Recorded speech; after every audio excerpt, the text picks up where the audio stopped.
last year has been a real voyage of discovery for me, and it has kind of started with a similar instrument to this one and ending now in the same place. So I'll have to backtrack a little bit and talk about what happened during the pandemic. I realized that I wouldn't be writing music for ensembles anymore because they were not giving concerts. So I thought, well, I'm going to go back into the studio and really spend some time with my electronic music instruments. But I was doing that all on computer at that time. So I invited some colleagues to send me tracks by transferring the files to me, and that I would then process those tracks and create a new thing out of that.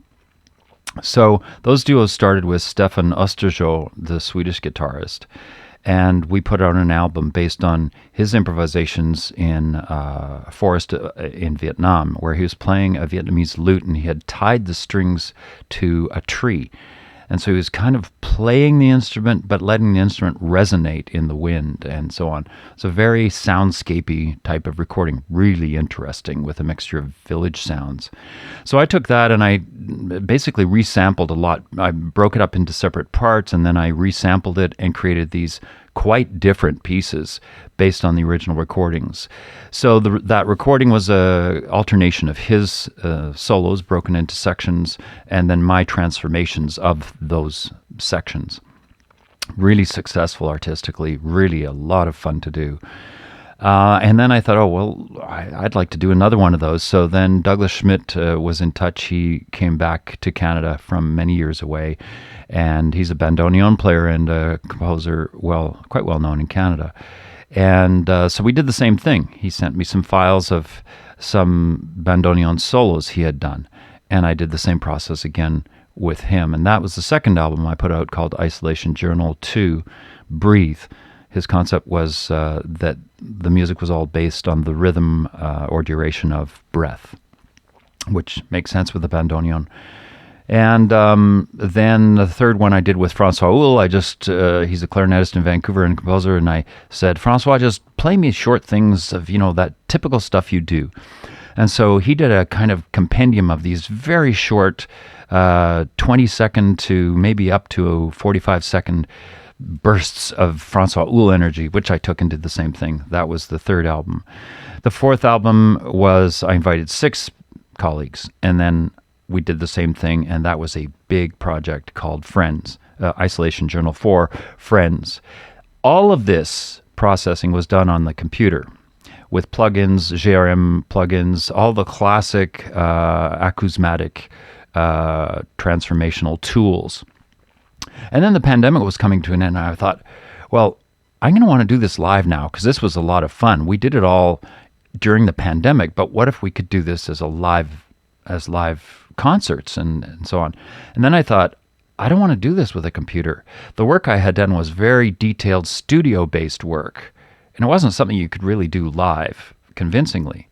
So that's when I started to look at getting instruments that were live synthesizers or processors that you could perform in real time that would reproduce some of the aspects and flavor of the kinds of techniques that I had used on the computer. So I immediately focused on granular synthesis because that's one of my favorite techniques.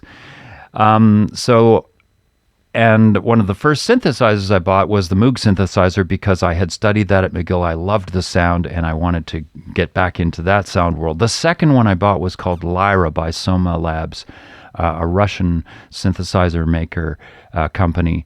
And that thing is based on totally chaotic frequency modulation synthesis. So it's it's structured in such a way that you can't save presets, you can't tune the oscillators to a scale, and everything is constantly in motion and not reproducible.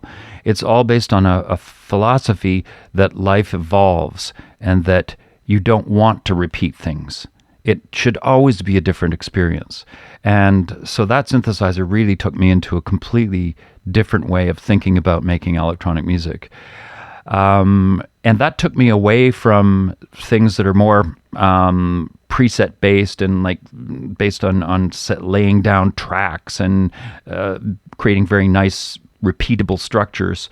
So then I thought, well, what if I put my own system together by gathering up these sound modules, Eurorack sound modules? And so I started to build a modular system where you had to patch everything in. And then I realized, oh, well, patching everything in, even though I can't save it and it's still all in real time, patching is a bit of a slow operation. And unless you're in for, a 5-hour rave where everybody's like, I don't know, stoned, and they're going to follow it at a very slow pace, and there's a constant beat to sort of keep the interest going, that whole techno rave thing, I thought, no, I'm not going there either. So that's when I got back into the SOMA Lyra, and then recently I bought this green instrument here called Enner. And with both of these instruments, you make the connections by touching with your body. So the electricity in your body makes the connections and makes the music happen. And if you take your hands off, it stops. In the case of Lyra, it has a hold switch or knob. So you can actually turn the oscillators on so that they drone, and then you can manipulate the drone. So there is a way to keep that one going. This one here, Enner, if you take your hands off it, the sound stops. And so it's very interactive and very immediate, and it's structured in such a way that there are various possibilities, oscillators and filters and stuff. Very interesting instrument. So I'm now back to a point where I want to be able to play electronic music as though it was an instrument with strings on it. Just I put my hands on it and it's immediate, and my hands are off and it's gone. And I figure that's the way to really interact with other musicians in a more real-time way.